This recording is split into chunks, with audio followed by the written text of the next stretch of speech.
जय श्री राधे कृष्ण। आप सभी का आपके अपने YouTube चैनल भी के बहुत स्वागत है। आइए सुनते हैं आषाढ़ मास मासिक शिवरात्रि व्रत की कथा। प्रत्येक माह कृष्ण पक्ष की चतुर्दशी तिथि के दिन मासिक शिवरात्रि का व्रत धारण किया जाता है। इस दिन विशेष प्रकार से भगवान शिव की आराधना करने से, भगवान शिव का पूजन करने से व्यक्ति के सभी प्रकार के दुख और कष्ट दूर होते हैं तथा सभी प्रकार के सुख और समृद्धि की प्राप्ति होती है। तो आइए सुनते हैं आषाढ़ मास मासिक शिवरात्रि व्रत की कथा। तो बोलिए प्रेम से भगवान भोलेनाथ की जय, माता पार्वती की जय, सर्व देवी देवता की जय। कथा के अनुसार प्राचीन काल में अवंती नामक नगरी में धर्मशील नाम का एक ब्राह्मण रहता था। वह वेदों का ज्ञाता था, परंतु भाग्यवश अत्यंत निर्धन था। उसकी पत्नी गौरी पतिव्रता और भगवान शिव की अनन्य भक्त थी। दोनों प्रतिदिन प्रातःकाल स्नान करके ओम नमः शिवाय का जप करते थे। समय बीतता गया। जब आषाढ़ मास आया, वर्षा के मेघ छा गए, नदियां भरने लगी, परंतु धर्मशील के घर में अन्न का एक दाना भी न बचा। कई दिनों से वे आधा पेट भोजन कर रहे थे।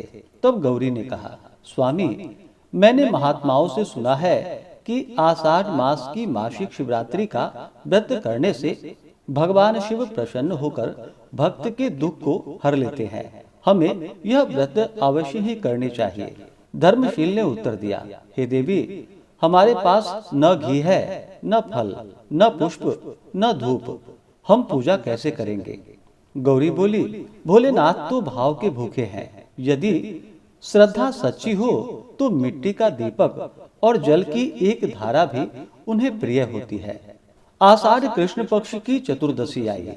दोनों ने प्रातः काल नदी में स्नान किया और संकल्प लिया कि हे त्रिपुरारी, हम आपकी प्रसन्नता के लिए आज उपवास करेंगे, रात्रि में जागरण करेंगे और आपके नाम का जप करेंगे। दिन भर उन्होंने जल के अतिरिक्त कुछ भी ग्रहण नहीं किया। सायं काल वे निकट के प्राचीन शिव मंदिर की ओर चल पड़े। मार्ग में वर्षा आरंभ हो गई, बिजली चमकने लगी। गौरी ने वृक्ष से गिरे हुए कुछ बेलपत्र उठाए और धर्मशील ने अपने लोटे में स्वच्छ जल भर लिया। मंदिर पहुंचकर उन्होंने देखा कि वहां कोई नहीं था। दीपक बुझ चुका था। गौरी ने अपने वस्त्र के कोने से दीपक को ढककर फिर से जलाया। धर्मशील ने शिवलिंग पर जल अर्पित किया और दोनों ने मिलकर रुद्राष्टक तथा पंचाक्षर मंत्र का जप आरंभ किया। रात्रि का प्रथम पहर बीता। तभी एक वृद्ध भिक्षुक मंदिर में आया। वह कांप रहा था। उसने कहा कि हे बेटा, मैं भूखा हूँ, क्या कुछ भोजन मिल सकता है? धर्मशील ने लज्जित होकर कहा, हम स्वयं उपवास में हैं, पर घर में थोड़ा सा अन्न रखा है, यदि आप चाहें तो मैं ले आऊं। गौरी ने तुरंत कहा, हे स्वामी, विलंब मत कीजिए, अतिथि देवता के समान होते हैं। धर्मशील घर गया और जो थोड़ा सा अन्न था वह सब लेकर आया। वृद्ध ने भोजन किया और संतुष्ट होकर बोला, तुम दोनों धन्य हो, जिसने भूखे को भोजन दिया। उसने स्वयं शिव की पूजा की। इतना कहकर वह चला गया। फिर रात्रि का दूसरा प्रहर प्रारंभ हुआ। अचानक एक स्त्री रोती हुई मंदिर में आई। उसके साथ में बीमार बालक था। उसने कहा, कोई मेरी सहायता करे, मेरे पुत्र को तेज ज्वर है। गौरी ने अपने पास रखा एकमात्र सूखा वस्त्र बालक को उठा दिया। धर्मशील ने जल लेकर ओम नमः शिवाय का जप करके बालक को पिलाया। कुछ ही देर में उसका ज्वर उतर गया। स्त्री ने हाथ जोड़कर कहा, भगवान तुम्हारा कल्याण करे, और वह भी अदृश्य हो गई। तीसरा प्रहर आया। अब रात्रि के तीसरे प्रहर का समय था। तेज आंधी चलने लगी। मंदिर के द्वार हिलने लगे। तभी एक थका हुआ यात्री भीतर आया और बोला, मुझे रात भर ठहरने का स्थान चाहिए। धर्मशील ने कहा, यह शिव का मंदिर है, यहाँ सबका स्वागत है। यात्री ने पूछा, तुम लोग स्वयं भूखे और निर्धन होकर भी दूसरों की सहायता क्यों करते हो? धर्मशील ने उत्तर दिया, भगवान शिव ने हमें सिखाया है कि दया ही सबसे बड़ा धर्म है। यात्री मुस्कुराया और चुपचाप बैठ गया। जैसे ही चौथा प्रहर आरंभ हुआ, मंदिर में दिव्य प्रकाश फैल गया। शिवलिंग से ज्योति निकली। वही वृद्ध भिक्षुक, वही स्त्री और वही यात्री एक साथ प्रकट हुए और तुरंत भगवान शिव तथा माता पार्वती के दिव्य स्वरूप में परिवर्तित हो गए। धर्मशील और गौरी आश्चर्य से भूमि पर गिर पड़े। भगवान शिव बोले, हे भक्तों, हमने तुम्हारी परीक्षा ली। तुमने उपवास के साथ दया, सेवा और त्याग का पालन किया है। यही मासिक शिवरात्रि का वास्तविक व्रत है।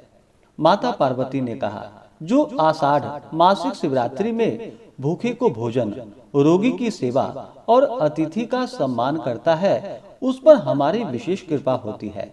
फिर भगवान शिव ने कहा कि हे धर्मशील, केवल बाहरी पूजा से मैं प्रसन्न नहीं होता। जो सत्य बोलता है, क्रोध त्यागता है, दिनों की सहायता करता है और मेरे नाम का स्मरण करता है, वही मेरा सच्चा भक्त है। भगवान ने 5 उपदेश दिए। सत्य का पालन करो, अहंकार को त्यागो, दया को धर्म मानो, प्रत्येक मासिक शिवरात्रि में व्रत करो, अन्न का सम्मान करो और भूखे को भोजन दो। भगवान शिव ने वरदान देते हुए कहा, आज से तुम्हारे घर में अन्न, धन की और सुख की कभी भी कमी नहीं होगी। तुम्हारी संतान धर्म पारायण होगी और अंत में तुम्हें शिवलोक की प्राप्ति होगी। यह कहकर भगवान शिव और माता पार्वती अंतर ध्यान हो गए। प्रातः काल जब धर्मशील और गौरी घर पहुँचे तो देखा कि उनका घर अन्न, वस्त्र और धन से भरा हुआ है। धीरे धीरे वे समृद्ध हो गए, परंतु उन्होंने कभी अहंकार नहीं किया। वे प्रत्येक मासिक शिवरात्रि का व्रत करते और लोगों को शिव भक्ति का महत्व बतलाते रहे। जो भी भक्त सच्ची श्रद्धा के साथ प्रत्येक मास की मासिक शिवरात्रि का व्रत करते हैं, श्रद्धा पूर्वक कथा पढ़ते हैं, भगवान शिव जी के स्तोत्रों का पाठ या श्रवण करते हैं, तो उन्हें पापों से मुक्ति मिलती है, रोगों से रक्षा होती है, गृह कलह शांत हो जाते हैं, धन धान्य की वृद्धि होती है, संतान सुख की प्राप्ति होती है और अंत में भगवान शिव के धाम की प्राप्ति होती है। तो बोलिए प्रेम से भगवान भोलेनाथ की जय, माता पार्वती की जय, सर्वदेवी देवता की जय। जो भी मासिक शिवरात्रि का व्रत धारण करते हैं, उन्हें चाहिए कि प्रत्येक माह कृष्ण पक्ष की चतुर्दशी तिथि के दिन भर उपवास रह करके विशेष प्रकार से रात्रि में 4 प्रहर पूजन करे। यह संभव ना हो तो रात्रि में निश्चित काल के मुहूर्त में भगवान का पूजन करे। यह भी संभव ना हो तो प्रदोष काल के समय में भगवान शिव का पूरे विधि विधान के साथ पूजन करना चाहिए। जब भी भगवान शिव जी का पूजन करते हैं तो साथ में शिव परिवार का भी पूजन करना चाहिए। सबसे पहले भगवान गणेश जी का पूजन कर ले, उसके बाद नंदी, श्रृंगी, भृंगी, कीर्तमुख, कुबेर, कार्तिकेय, सर्प देवता और फिर भगवान भोलेनाथ तथा माता पार्वती की पूजा करे। इस दिन भगवान शिव जी का जल से अभिषेक करे। उसके बाद दूध, दही, घी, शहद, शक्कर आदि से भगवान का अभिषेक करे। फिर पंचामृत से अभिषेक करे। फिर शुद्ध गंगा जल से भगवान का अभिषेक करे। इसके बाद भगवान को श्वेत वस्त्र अर्पित करे या पीला वस्त्र अर्पित करे। वस्त्र के बाद जल से आचमनी करवाएं। उसके बाद यज्ञोपवीत अर्पित करे। फिर जल से आचमनी करवाएं। उसके बाद अक्षत, चंदन, पुष्प, पुष्पों की माला अर्पित करे। 3 पत्ते वाला बेलपत्र भगवान को राम का नाम लिख करके या नमः शिवाय लिख करके भगवान को अर्पित करे। भांग, धतूरा, शमी पत्र चढ़ाएं। तुलसी मंजरी भगवान को अर्पित करे। इसके बाद फिर धूप और दीप दिखाएं। अनेक प्रकार के नैवेद्य आदि का भगवान को भोग लगाए। नैवेद्य में दूध से बने हुए वस्तु हो या अभी के मौसम में जो भी ऋतु फल प्राप्त हो उसका भगवान को भोग लगाए। फिर जल से आचमनी करवा करके मुख शुद्धि के लिए पान पत्र, सुपारी, लौंग, इलायची के साथ में अर्पित करे। उसके बाद द्रव्य दक्षिणा चढ़ाएं।